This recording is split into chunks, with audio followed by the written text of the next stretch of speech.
પ્રભુ ઈસુના જીવંત અને પવિત્ર ત્રિએક નામમાં વાલા ભાઈઓ અને બહેનો, આપ સર્વને લોગોસ બાઇબલ સ્ટડી તરફથી હું પ્રેમી સલામ પાઠવું છું.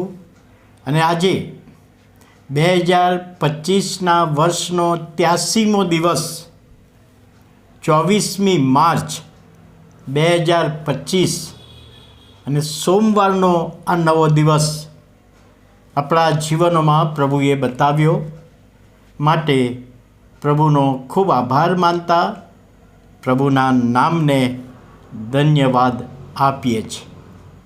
પસ્તાવો કર્યા વગરની પ્રાર્થના. પસ્તાવો કર્યા વગરની પ્રાર્થના. પ્રભુના એક સેવક આરે ટોરી સાહેબ, જેઓ પ્રાર્થના સંબંધી શિક્ષણ આપતા હતા, પ્રાર્થના સંબંધીના સેમિનાર કરતા હતા અને પ્રાર્થનાવાદી હતા અને પ્રાર્થનાના સંદેશા તેઓ ચર્ચોમાં આપતા હતા. અનેક ચર્ચમાં પ્રાર્થનાના વિષય પર સંદેશો આપવાને માટે આ ટોરી સાહેબને બોલાવવામાં આવ્યા અને ચર્ચમાં બધા લોકો આવીને બેસી ગયા. પુલપીટ પર ટોરી સાહેબ પણ બેઠા છે અને એવામાં પુલપીટ પર એક ભાઈ આગળ આવ્યા.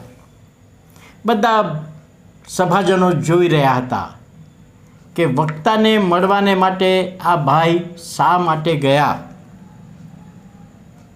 અને એ ભાઈ ટોરી સાહેબને ચિઠ્ઠી આપીને ઉતરી ગયા. ટોરી સાહેબે વિચાર કર્યો કે ચિઠ્ઠીમાં શું લખ્યું હશે, ભક્તિ સભા પછી જોઉં કે અત્યારે જોઈ લઉં. અને ટોરી સાહેબે વિચાર કર્યો કે અત્યારે જ હું જોઈ લઉં. અને એમણે પુલપીટ પર એ ચિઠ્ઠી વાંચી અને ચિઠ્ઠીમાં લખ્યું હતું, ટોરી સાહેબ, હું ખૂબ જ મૂંઝવણમાં છું. 40 વર્ષથી આ મંડળીનો હું સભ્ય છું, સક્રિય સભ્ય છું.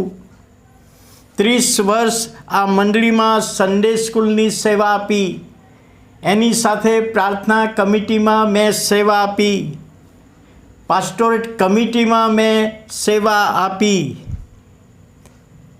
5 વર્ષ મેં કમિટીમાં આગેવાન તરીકે સેવા આપી.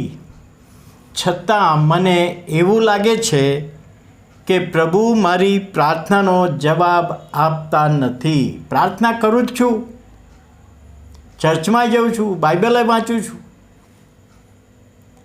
તો આ અંગે તમે મને સમજાવશો. ચિઠ્ઠી વાંચીને ટોરી સાહેબે પોતાના બાઇબલમાં મૂકી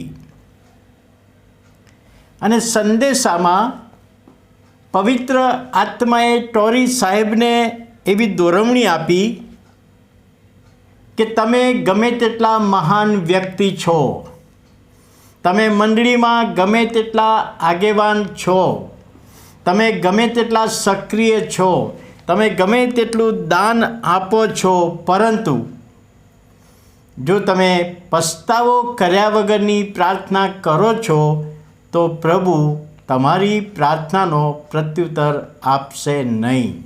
પવિત્ર આત્માની દોરવણીથી આ શબ્દો ટોરી સાહેબ સંદેશામાં બોલ્યા.